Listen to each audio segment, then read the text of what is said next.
Hi everyone, this is Keila Calver from cleverpacks.co.uk, and I have actually today a very interesting box today. Not the box is very fancy, but it's just showing what is inside of it. I have not used the window sheet to actually close completely the box because I wanted the ribbon to actually, the bow to pop out of my opening for the aperture. Yeah. And what is inside is this quite novelty thing. I've seen so many things. I've seen sharks, I've seen whales, I've seen bears. This is a tea brewer. So you can actually fill with your tea leaves here and then close it up, put hot water. Let me just get this here and hold. So once the tea is done, you just needed to remove this out of it. And I have a couple of friends who are tea lovers, and I thought of them when I was actually getting this. I've done a little box before when it was just one of them. But as is Valentine's very soon, and I thought I could actually make a pair of them, a box for the pair of them. And look at the face. They look so relaxed and happy. Time for tea. So the box that I'm creating, let me just put my teacup away. It's a rectangle box. It's a quite large box. Actually, would fit a nice bigger gift if that's what you're looking for. But it's just how delicate is the details that we add. This is Pop of Pink design series paper, and the hint on the hint color, the accent colors here is Mellow Mumbo.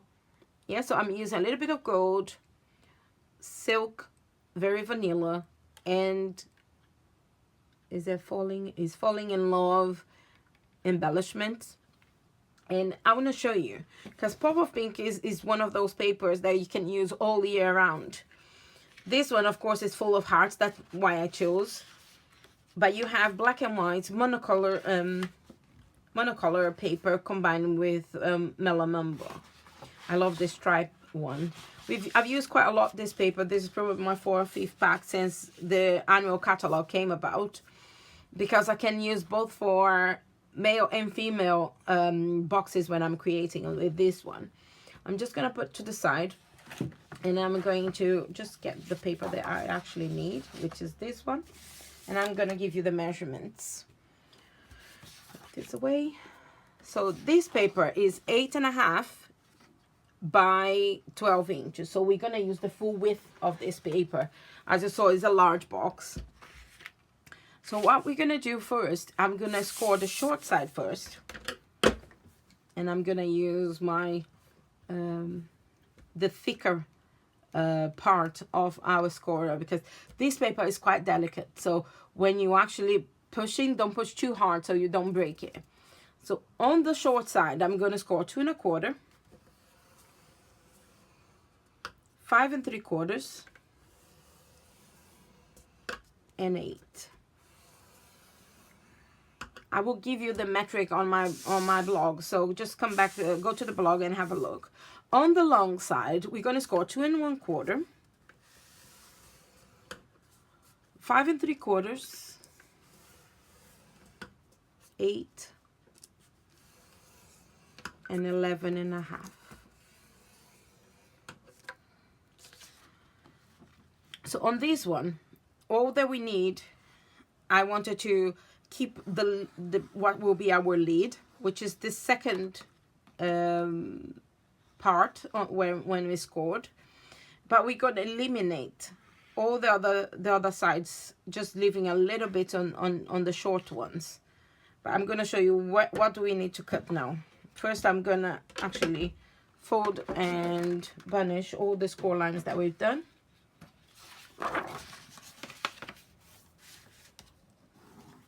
Again, this design series paper is not as hard to fold as you would do in card.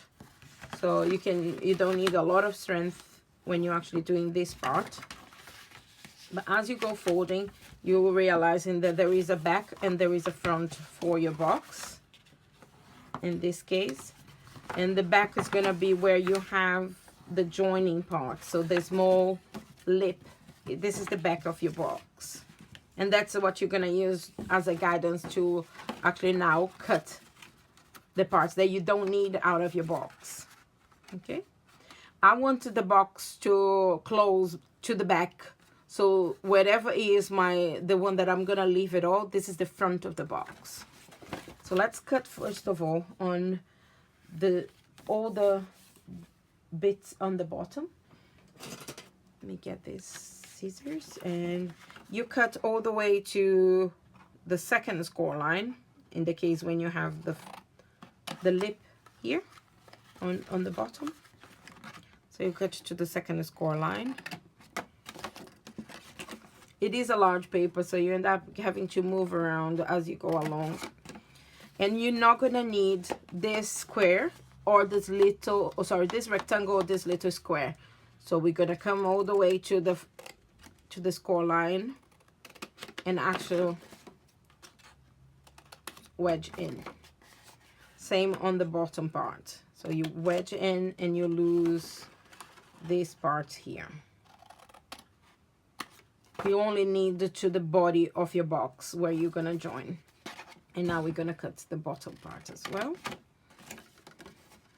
On the bottom, we're actually going to keep all 4 tabs that you have, but wedging into the squares, which are the sides of your box. Again, here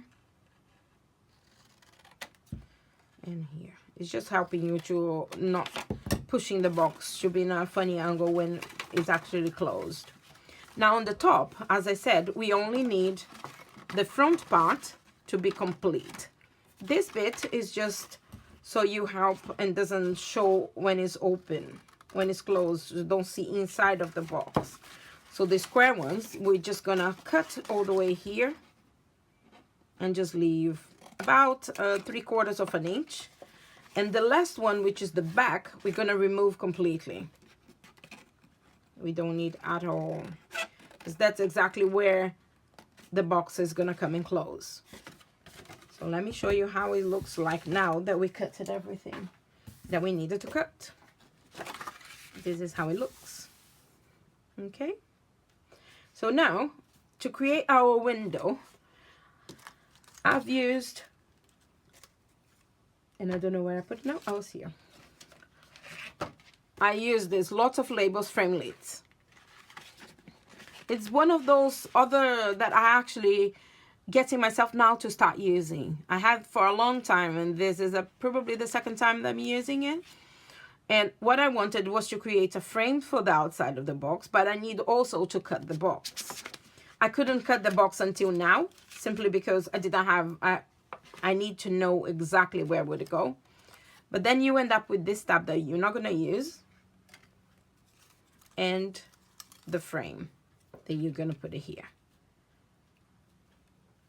I only need to cut the smaller, which is the 4th size from the outside, so the bigger one. The 4th biggest frame is the frame that I'm actually gonna use on inside of this. Now, to get this cutted into your big shot, it's too wide to go this way, and of course it's too wide to go this way.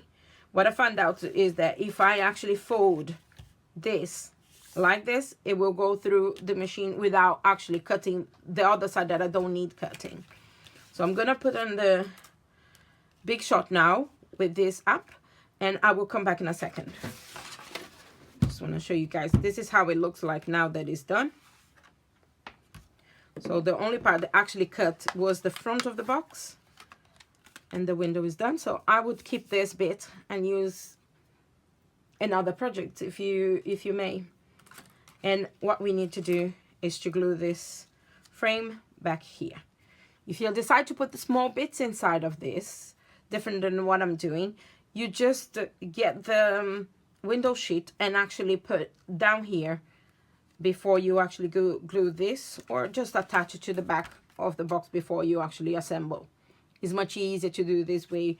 Actually, it's much easier to glue it now And just use the magnetic platform. Actually is brilliant. You can keep everything in place, including when you're doing this frame, which I didn't have to attach with anything. I just used the magnetic and it kind of nested inside.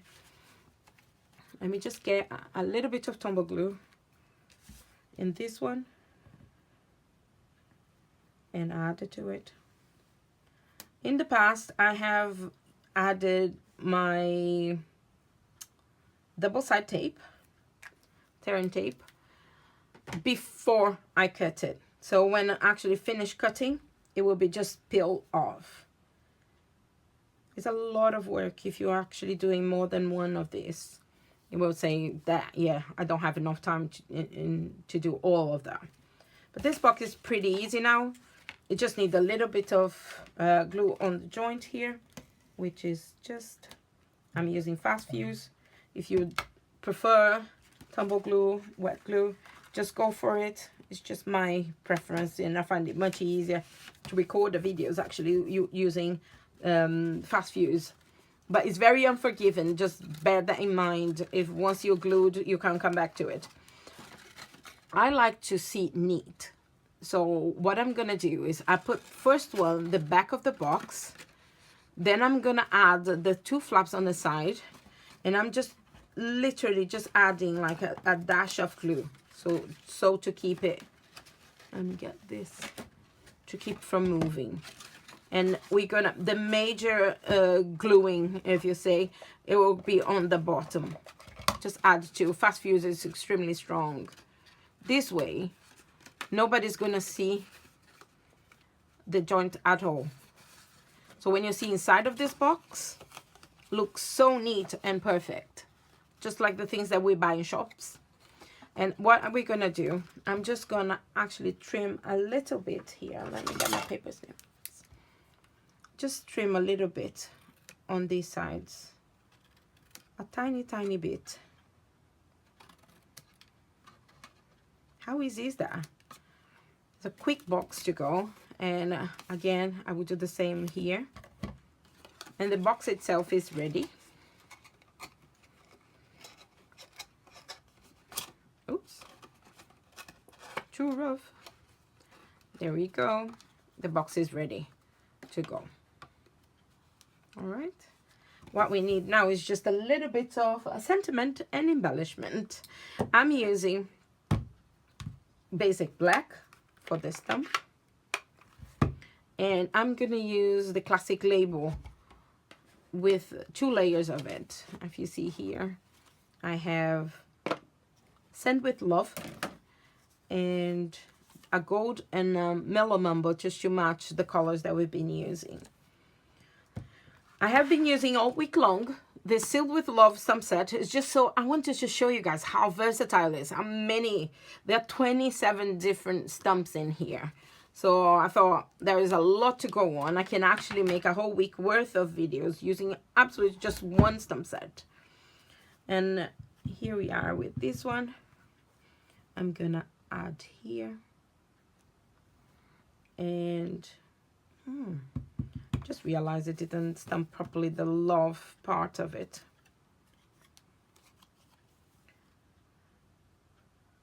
Let me get another piece of mellow mumbo. I have lots and lots of scraps here. Let me get here, and there we go. I'm happy now. Can read the whole word. Is a quick punch with this one. I'm just using towards the end of it because I know where I'm going to put my embellishment. And I'm going to also punch into gold foil. These scraps are so helpful. Every time I'm working around projects, I actually keep them around with me. So here we have the embellishment. Isn't that delicate? I know it's from a different suite, but you can actually mix and match things around, which is brilliant. And I love this little flower. Just adds a little bit of bling, a little bit of shiny to your project. And I'm going to get this, a little bit of glue. I know you're gonna say you don't need fast fuse for something like that. I know. But look, I'm gonna even add this one here with the fast fuse. That's how strong this glue is. And you can actually do a lot with this. This is one of the glues that I always have with me. I have another set of this tea that is gonna go inside of this box. But you don't need to see me fiddling with a bowl at the moment. This is our little box. Let me just clear this out so I can show you guys properly. Here it is. Very simple box, quick to do. And because of the size, you can actually fit quite a lot inside. I hope you enjoy all the details for this. Keep sharing. I love that you guys let me reach my 1,000 subscribers. Massive kiss to you, all of you who come back every week to watch the videos and to shop with me. Thank you for watching. Bye.